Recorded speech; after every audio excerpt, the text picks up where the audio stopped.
Howdy everyone. Today we're going to be removing the cab and engine off the frame.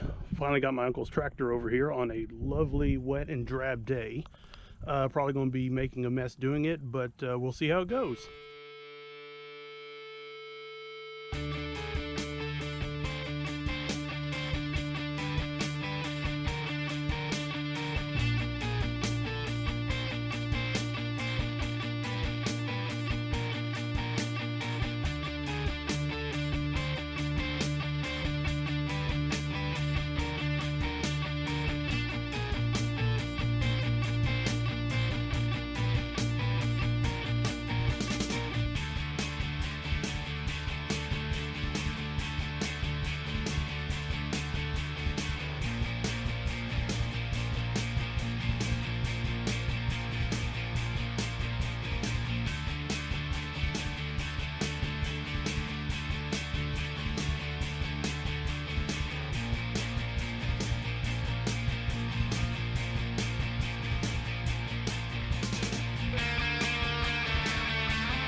Well, let me give you all a little update on what happened here.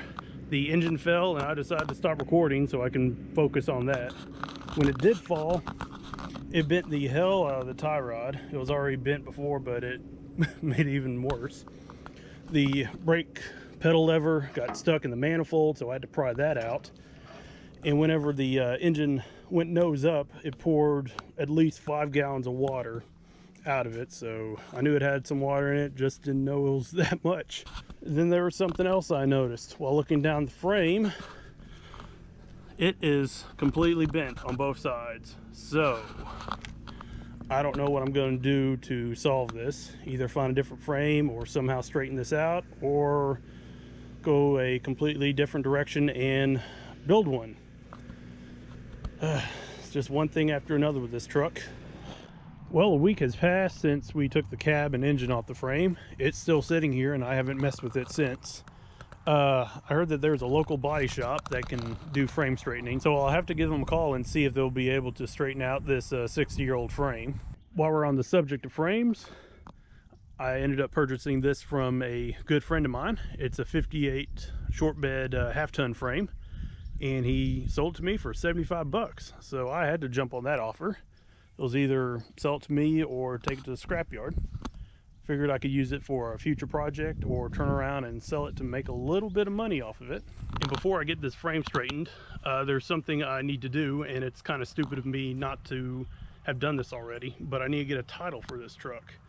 Hopefully there's no issues acquiring one. Now, I apologize for making these shorter videos. I was hoping this one would be a little bit longer, where I'd start cleaning up the frame and getting it ready for the new cab and engine to go in, but it's going to be a while till I get back on this truck, so I'm going to try and work on other projects I have laying around. So, well, I'm going to end the video here. I just wish it ended on a positive note, but if y'all are interested in watching me work on this pile of junk, hit that subscribe button, and I'll see y'all later. Bye.